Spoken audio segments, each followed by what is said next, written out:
Bom, hoje nós estamos encerrando o capítulo 15 de Provérbios. E hoje eu tenho uma palavra, se eu fosse você, não saía de jeito nenhum, mas nem para beber água.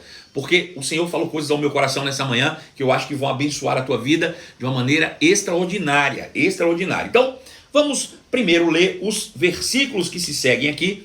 Versículos 31, 32 e 33 do capítulo 15 do livro de Provérbios. Diz assim: os ouvidos que atendem à repreensão salutar, no meio dos sábios, têm a sua morada. O que rejeita a disciplina menospreza a própria alma, porém, o que atende à repreensão adquire entendimento. O temor do Senhor é a instrução da sabedoria, e a humildade precede a honra. Que versículo poderoso, principalmente esse último, quando ele fala isso, que diz que o temor do Senhor é a instrução da sabedoria e a humildade precede a honra. Bom, esses são os versículos que nós vamos estudar, mergulhar hoje, com base no livro de Provérbios, capítulo de número 15, onde nós vamos caminhar. Bom, eu começo essa live hoje, comecei fazendo uma seguinte pergunta. Nós que estamos aqui todos os dias, inseridos, estamos juntos, ouvindo sobre propósito, ouvindo sobre identidade, ouvindo sobre redenção, nós estamos bem familiarizados com esses temas, principalmente você que me acompanha já há muito tempo. Você já está realmente detentor desse entendimento, desse conhecimento, e nós sabemos que uma vida sem propósito é uma vida desgraçada, uma vida sem sentido, né? A gente sabe que a maior tragédia da vida humana não é a morte, mas uma vida sem propósito. Você viver sem saber o porquê, para quê, né? É como alguém que está perdido em qualquer canto ou no mundo, né? Numa imensidão escura. Porém, isso pode ser apenas conceitual e pode não ser experimental na tua vida. Você pode saber disso com a mente, mas não viver essas verdades com o coração. Você pode saber isso com a mente, ter essa informação armazenada em um dos lados do seu cérebro, e na hora de viver na prática, operar do outro lado sem esse entendimento prático. E o que eu quero hoje chamar a sua atenção é que nós precisamos tornar práticas as doutrinas que nós temos aprendido todos os dias por aqui e em outros canais também, que certamente você tem recebido boa palavra, né? Eu não quero aqui ser o exclusivista, não. Muito pelo contrário. Tem milhares de pessoas aí pela internet, nas igrejas, em seminários, ensinando palavras poderosas que, se nós abrirmos o nosso coração para receber, certamente vamos avançar e crescer a cada dia. Então, eu quero perguntar para você o seguinte, veja só e me responda. Quando você para pensar na sua própria existência, dentro do que você está inserido. Eu vou dar um exemplo para ficar mais fácil a sua compreensão, o seu pensamento. Você trabalha dentro de uma empresa, você foi contratado, alguém te chama e diz: ei, eu quero te contratar para ser vendedor. Beleza, essa é a única informação que você tem, que você é um vendedor. E aí você entra, chega lá, entra por uma porta, né? Vai no departamento pessoal, departamento pessoal, uma pessoa diz: ei, você veio pela vaga de vendedor? Sim, sou um vendedor. Né? E aí você entrega a sua carteira, alguém lá assina a sua carteira e diz: pronto, a partir de agora você é vendedor, ó, o seu produto é esse, vai vender. Bom, aí você sai dali, eu te pergunto, você sabe dentro de que você está inserido? Você sabe qual é a sua realidade ali dentro? Você sabe qual é a empresa que você representa? Você sabe qual é o objetivo daquela empresa? Você sabe quais são os planos daquela empresa para você e para os outros funcionários? Você sabe qual é o objetivo central? Você sabe dentro do que você está metido? Você aceitaria um emprego que você não soubesse ao menos o nome da empresa, para que ela serve, quais são os seus valores, por exemplo? E se você, depois de contratado para ser vendedor dessa empresa, descobrisse que essa empresa vende droga para matar criança, por exemplo? Você permaneceria lá pelo simples fato de você ser vendedor e você precisa do trabalho? Me responde, por favor. Você permaneceria dentro disso, enfiado dentro dessa condição, pelo fato de você precisar viver Me diga. Você teria consciência? Você trabalharia em um negócio, em uma empresa, que você não tenha consciência dentro do que você está metido? É isso que eu quero saber. Você trabalharia, você permaneceria dentro de uma instituição, de um negócio, de uma corporação, de um empreendimento que você não sabe do que se trata? Sem você saber no que você está metido? Alguém está dizendo de jeito nenhum. Não, essa é a resposta. Bom, e quando você pensa no contexto de mundo que você está vivendo, como uma grande corporação, como um grande empreendimento, né? Sabedores que existem dois sistemas no mundo: o reino de Deus e o império das trevas. Você tem consciência de onde você está metido? Ou você apenas sai para fazer o seu trabalho e pouco importa o resto, no contexto de mundo?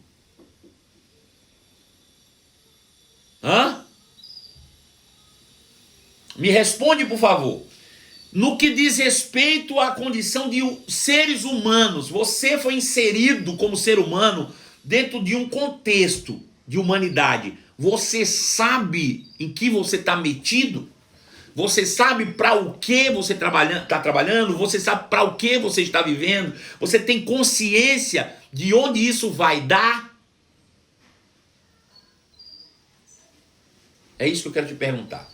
Eu dei o exemplo da empresa para chegar na vida, nos seres humanos, no contexto de mundo. Você sabe qual é o contexto de mundo que você está vivendo? Quem pode me traduzir isso com palavras?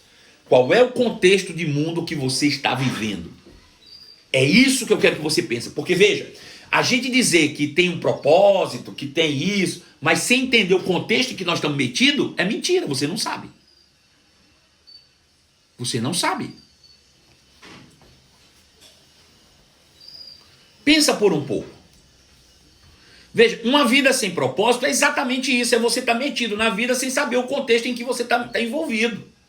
É quando você não entende o que é que você está vivendo todos os dias. Você acorda pela manhã sem noção do que você está contribuindo ou deixando de contribuir. Você apenas está respirando e se mantendo de pé. Ou você conscientemente está cooperando para algo que é maior do que você mesmo? Conscientemente, você tem essa noção? Alguém diz: tenho vivido fugindo de tudo que vejo que não está em linha com o que a palavra diz. Isso não é suficiente. Eu quero que você me seja mais objetivo. Você sabe no que você está metido? Você sabe qual é o objetivo da humanidade?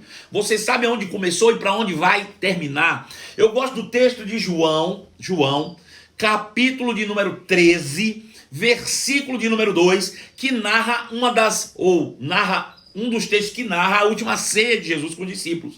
João escreve que Jesus, sabendo que o Pai tudo lhe confiara, que ele veio de Deus e estava voltando para Deus. Veja, a Bíblia diz que Jesus sabia que o Pai lhe tinha confiado tudo, Jesus sabia de onde ele tinha vindo e Jesus sabia para onde ele estava indo. E por isso, ele se despiu das suas vestes de cima, cingiu-se com a toalha e lavou os pés dos seus discípulos. Mas ele só o fez porque ele sabia três coisas. Ele sabia quem ele era, a autoridade que ele carregava, de onde ele veio e para onde ele estava indo. Ou seja, ele tinha consciência no que ele estava envolvido, que aquilo era um plano maior do que ele mesmo. Você entende isso? Você precisa ter essas consciências vivas dentro de você. Aleluia. O que o Pai confiou nas suas mãos, de onde você veio e para onde você está indo. Veja, você tem que ter essa noção: propósito, origem, aleluia, e destino. É isso que nós precisamos saber.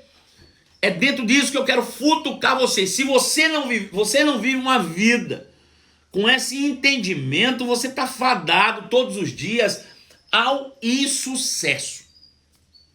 Então vamos lá. Primeira coisa que eu quero mostrar para você é o seguinte.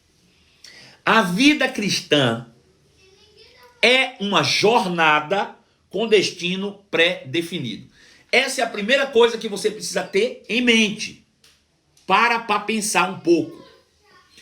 A vida cristã, ela é uma jornada, um caminho com destino já pré-definido. Você não está caminhando para saber onde vai dar, não. O destino já foi estabelecido por Deus. O destino já está estabelecido. Agora vê, se eu já sei onde eu vou chegar, o que é mais importante? Aonde eu vou chegar ou o trajeto que eu vou fazer? Fala comigo, por favor.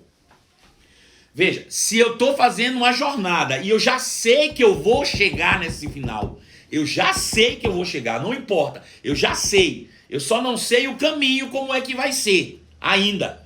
Mas eu já sei que eu vou chegar. Eu te pergunto, o que é mais importante então? É o destino onde eu vou chegar ou é o caminho que eu vou percorrer? Camila Santiago disse, é o trajeto. E é óbvio que é o trajeto, porque o fim já está definido. Eu vou chegar independente de. Agora, como eu vou chegar lá depende de mim. Chegar lá, irmãos, foi uma definição dada por Deus. Mas como eu vou chegar lá depende das minhas escolhas. O trajeto depende das minhas escolhas. Você entende isso? Então, esse é a primeira consciência que eu preciso ter, é de que eu já tenho um destino que foi pré-definido, eu vou chegar lá. Basta aqueles permanecer fiéis, aqueles que permanecem fiéis, chegarão ao final da carreira e estarão em um lugar de glória, numa posição que hoje já é desfrutada pelo Senhor Jesus. Veja, uma pessoa que não tem conhecimento nenhum das Escrituras Sagradas, nenhum, mas permanecer fiel, crendo em Jesus, ele vai chegar no mesmo destino que você que conhece tudo da palavra. Mesma coisa. Veja, uma pessoa que não tem conhecimento nenhum da Bíblia, mas crê em Jesus como Senhor e Salvador, nasceu de novo, se ele permanece fiel nessa crença, ele vai chegar no mesmo destino que você que conhece tudo da palavra. A diferença está no trajeto. A diferença está na trajetória. Todos vão chegar a um destino glorioso.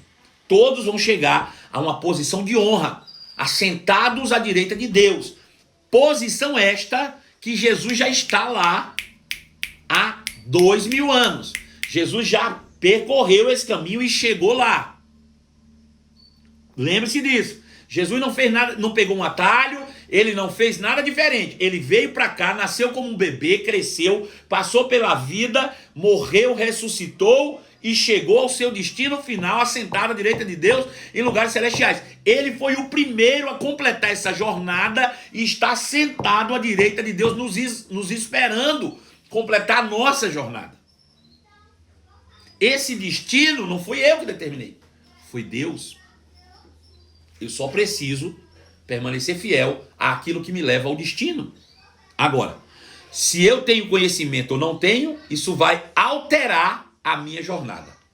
Isso vai alterar o meu trajeto. Isso vai alterar o meu caminho.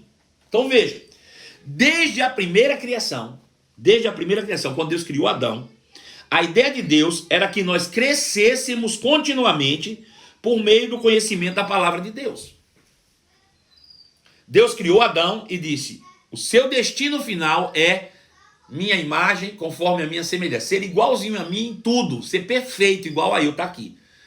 Mas você precisa ir se alimentando da palavra pela árvore da vida até que você chegue lá. Essa é uma jornada de crescimento. Veja, nós somos colocados no mundo para crescer. Em que é que eu estou inserido? Em uma oportunidade de crescimento. Eu fui colocado nesse mundo para crescer, para me desenvolver e me tornar exatamente aquilo que eu nasci para ser. Imagem, semelhança de Deus, em plenitude. Então veja, Deus criou Adão para que crescesse continuamente por meio do conhecimento da palavra de Deus. À medida que nós recebêssemos a palavra, nossa identidade seria formada até que nos achássemos perfeitamente a imagem e semelhança daquele que nos criou. Veja, Deus pega Adão, bota aqui e diz, ó, o teu destino final, ser minha imagem e semelhança. Agora se alimente e por meio da palavra, que é o próprio Deus, você vai formando a sua identidade até o final do trajeto. Quando você chegar no final desse trajeto, ponto, você agora é perfeitamente igual a mim. Mas isso é pela palavra, você vai crescendo, se desenvolvendo. Foi desde o primeiro momento. Desde quando Deus criou Adão, ele fez isso. Nos colocou lá e disse, vai crescendo aí que tu vai chegar lá. Essa foi a nossa jornada de crescimento. É por isso que a Bíblia diz que a vereda dos justos, presta atenção nisso, a vereda dos justos é como a luz da aurora, que vai crescendo, que vai brilhando, brilhando cada vez mais, até ser dia perfeito. Vamos traduzir esse versículo. A vereda do justo é como a luz da aurora, que vai brilhando, brilhando, brilhando cada vez mais até ser dia perfeito. Isso só serve para a igreja ou será que servia para Adão também, que era justo? Primeira pergunta que eu quero que você me responda.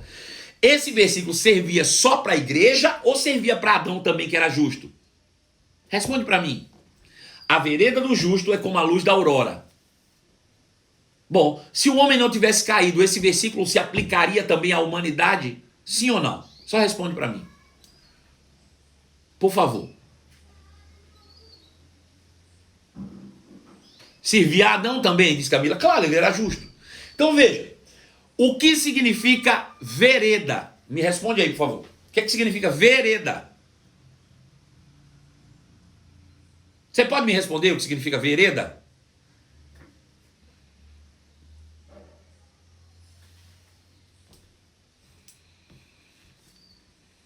Caminho, Janaíne. Beleza, isso mesmo, Jana.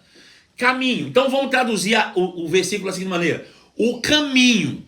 Esse caminho pode ser traduzido por jornada, trajeto. Pode ser traduzido por viagem. O trajeto, o caminho, a vereda, a viagem dos justos. Ela é como a luz da aurora. Bom, o que é a luz da aurora? É o sol que nasce às 6 da manhã até o meio-dia. Essa é a luz da aurora.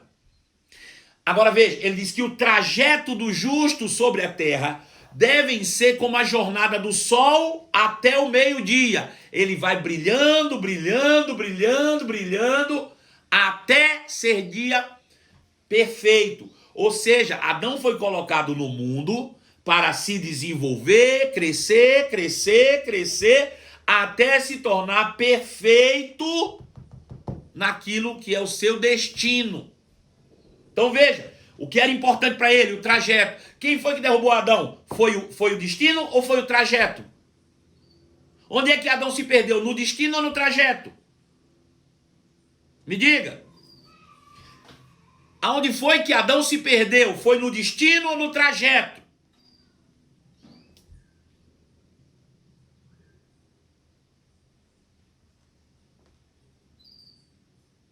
No trajeto. Então, fica claro que o importante não é o destino, é o trajeto. Você não tem que estar preocupado com o destino, você tem que estar intencionado no trajeto.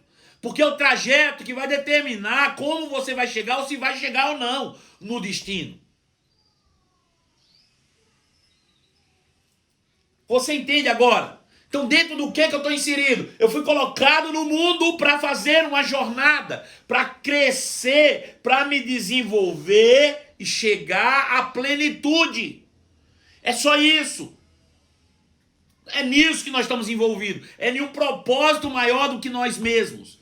Deus nos colocou aqui para nos preparar, nos capacitar, tomar decisões e crescermos com liberdade para que nós nos tornemos semelhantes a Ele. Aleluia. Então a vereda do justo é como a luz da aurora. Então veja, Deus estabelece isso desde o Éden. Porém, o homem se perdeu no meio dessa jornada. Adão se perdeu no meio dessa jornada. E ele perdeu o quê? a justiça. Veja, a vereda do justo. Não é a vereda do pecador, é a vereda do justo. Então veja, isso funcionou com Adão até o dia que Adão pecou. Quando Adão pecou, ele perdeu a justiça. E aí a vereda do justo já não está mais ativa na terra. O que acontece? Veja, eu tenho uma estrada que vai daqui do ponto A, aqui. Vai daqui do ponto A até o ponto B. Essa é a jornada terrena, tá? Deus colocou Adão aqui para chegar aqui. Aí chegou aqui, Adão se perdeu. O que ele fez? Ficou rodando aqui. Lembra-se da história da terra prometida? Deus tira o povo do Egito e diz, sai do Egito e vai para cá. Para cá. Aí eles vão e no meio do caminho eles se perdem e ficam rodando no deserto. Bom, essa é a história da humanidade. A humanidade sai do Éden, se perde no caminho e fica rodando no deserto. Porque não consegue achar o caminho. Por quê? Porque eles não são mais justos. Porque sem justiça não consegue ser influenciado pela palavra. Sem justiça não consegue ser conduzido ao crescimento. Eles perderam o crescimento. Eles interromperam o desenvolvimento. Eles tamparam o sol da justiça. Eles não são mais como a luz da aurora, porque não são mais justos. Aleluia. Então o homem se perdeu no meio dessa jornada.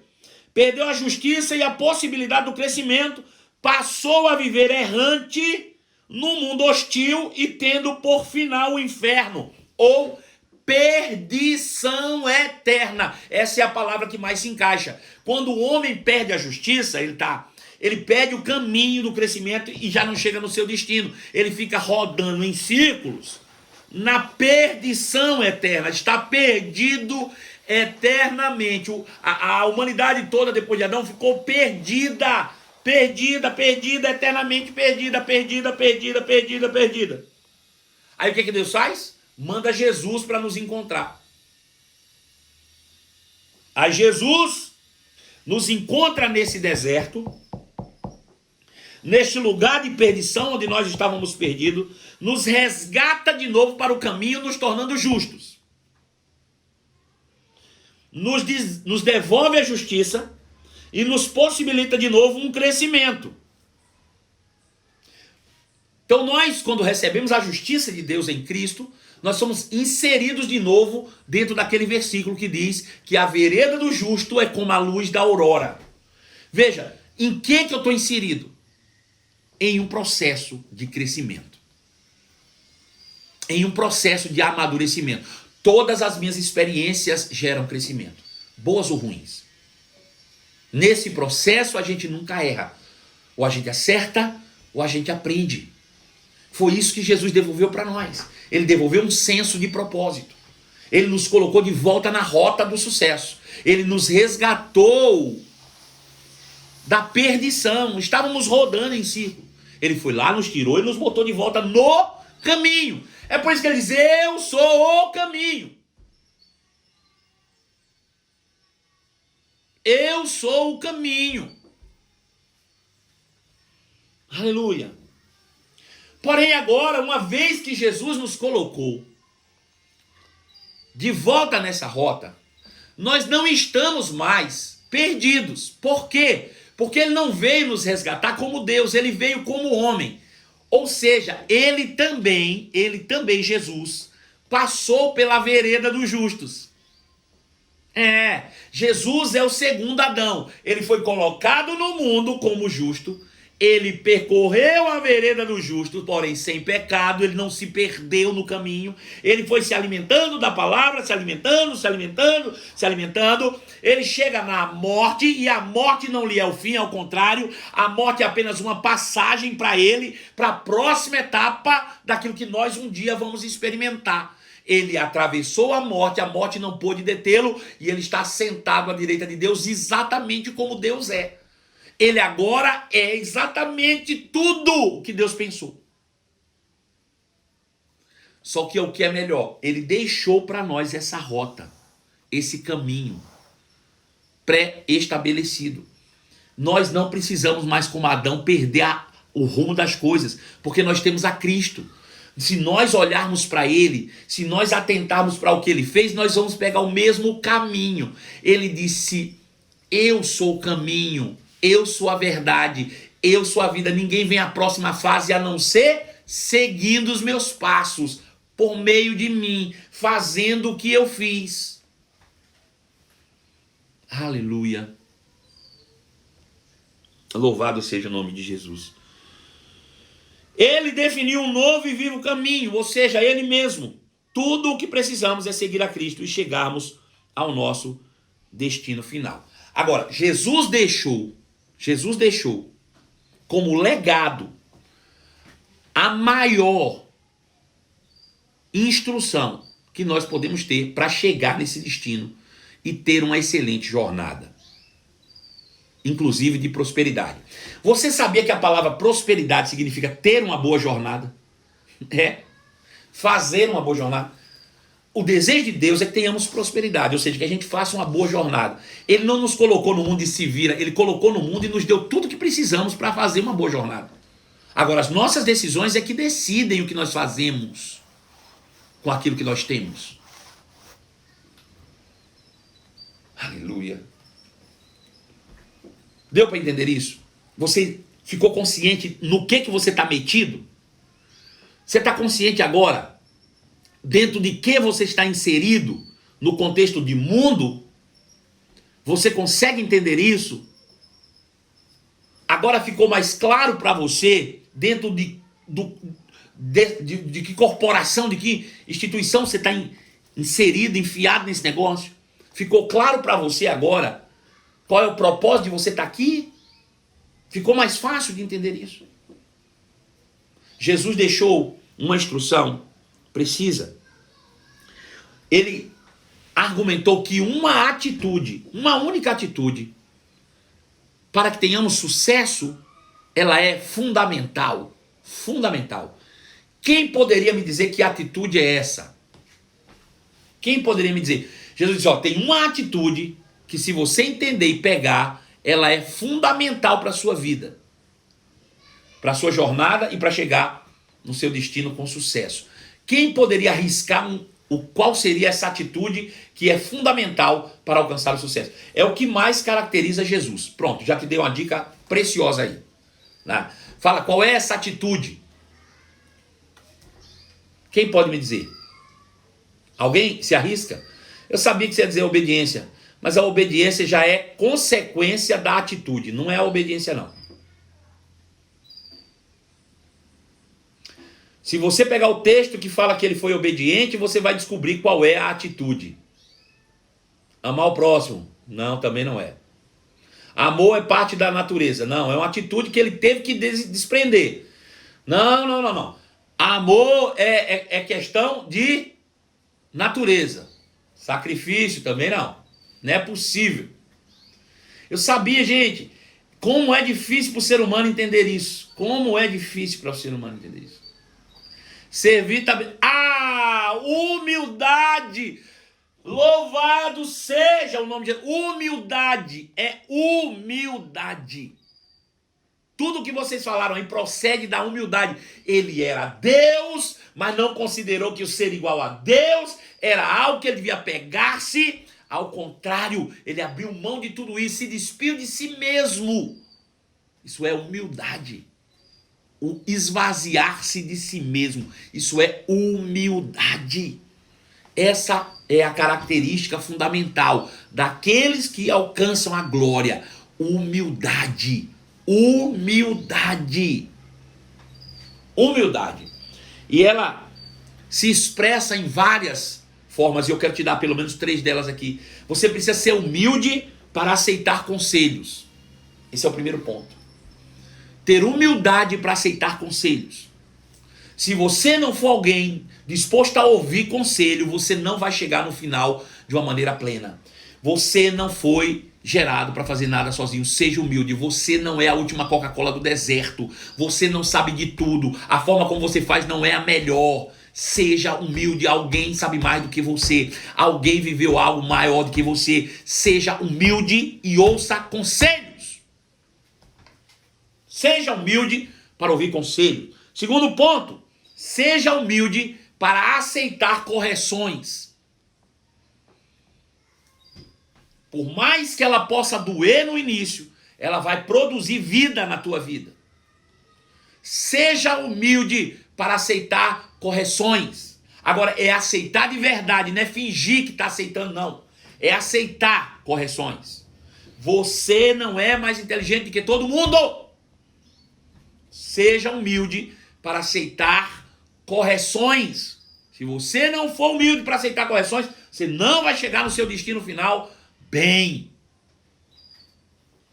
Terceiro ponto, seja humilde para aceitar que a palavra de Deus é a verdade.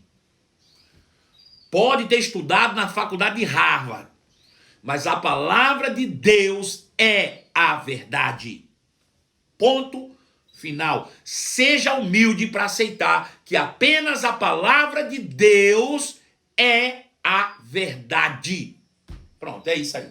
Essas três atitudes de humildade vão carregar você durante essa jornada até o seu destino final de maneira gloriosa.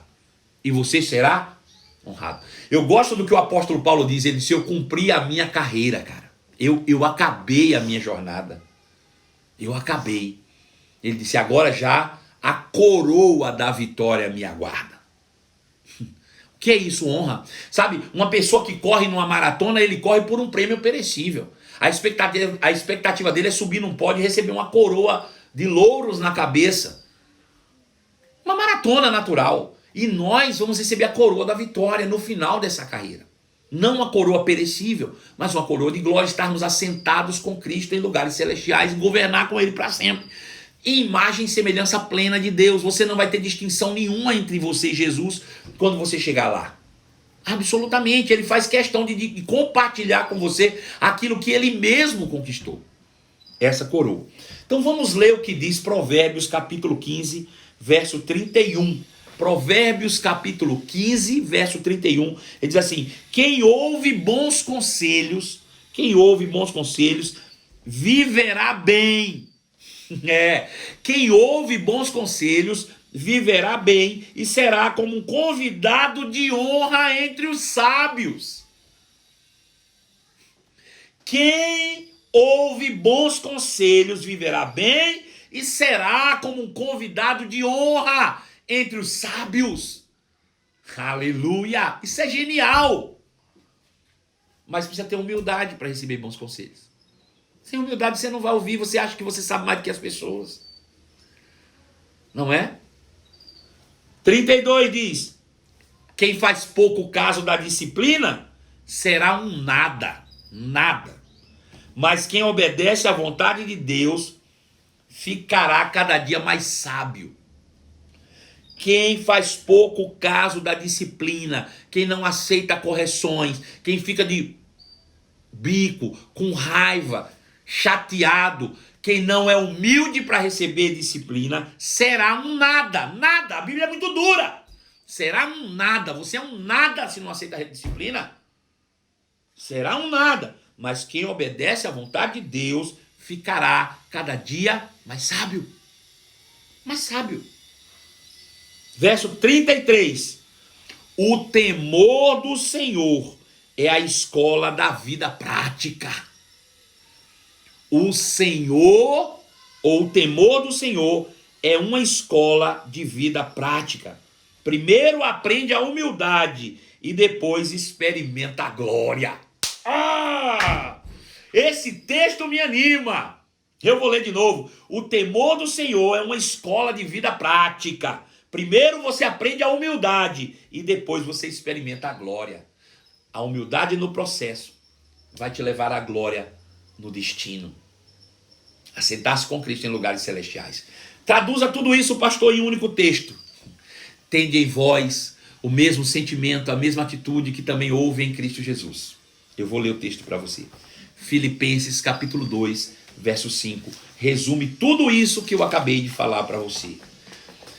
Tenha em você a mesma atitude, o mesmo sentimento que também houve em Cristo, que, sendo Deus, não considerou ser igual a Deus, algo que ele devia pegar-se antes, a si mesmo se esvaziou, assumindo a forma de escravo, tornando-se em semelhança de homem e reconhecido em figura humana, a si mesmo se humilhou, decidiu tornar-se humilde, humilhou-se a si mesmo, tornando-se em obediência até a morte e morte de cruz, pelo qual Deus também o exaltou. Por causa disso, Deus o exaltou e lhe deu o nome que está acima de todo nome, para que ao nome de Jesus se dobre todo joelho no céu, na terra e debaixo da terra, e toda língua confesse ser Jesus o Senhor.